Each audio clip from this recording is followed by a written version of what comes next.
wawe ubatuze mu mahoro yawe. Nyir'impuhwe ni wowe ruhuko, wowe wuje impuhwe nyinshi ukaba isoko y'ubutabera. Ubareba n'ubwuzu batagiriwe, ni wowe nyir'urukundo wakira ubahe guhirwa.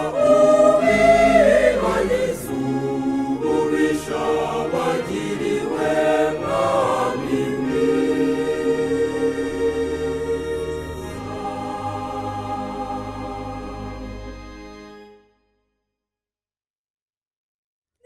wowe twizigiye Nyagasani, twinye ijambo ryawe.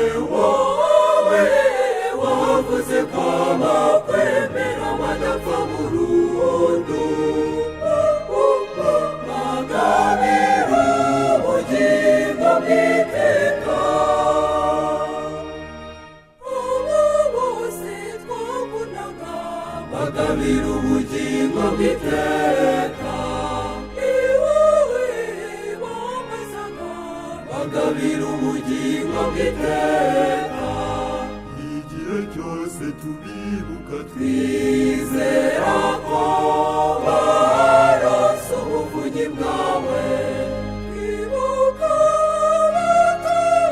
abatabuzaga baseka, abo bari abaziranenge. Twibuka abangavu n'ingimbi barotaga kuba indatwa. Twibuka abo twabyirukanye bose, abo bose tubashyize imbere y'ubuntu bwawe dawe. Igihe cyose tubibuka twizera ko baronse ubuvunyi bwawe. Twibuka ababyeyi b'ingeso nziza bigarijwe n'abanyarugomo. Twibuka abagabo b'ibikwerere bihamye basagariwe n'ibigwari.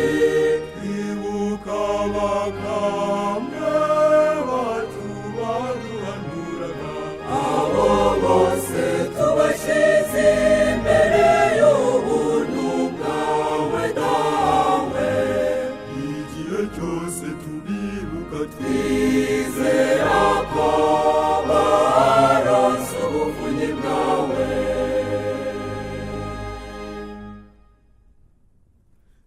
Ubaragire wowe utanga ubuzima, ubaha ubugingo bw'iteka.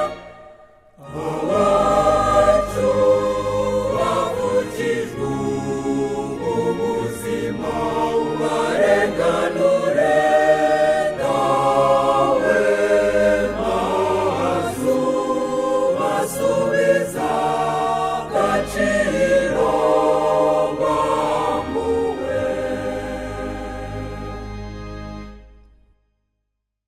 Tugutuye kandi abapfakazi n'imfubyi, bakomeze dawe ubahe ubuzima buzira umuze. Bari kumwe nawe ntacyabahungabanya, bamenye ubarengere abashegeshwe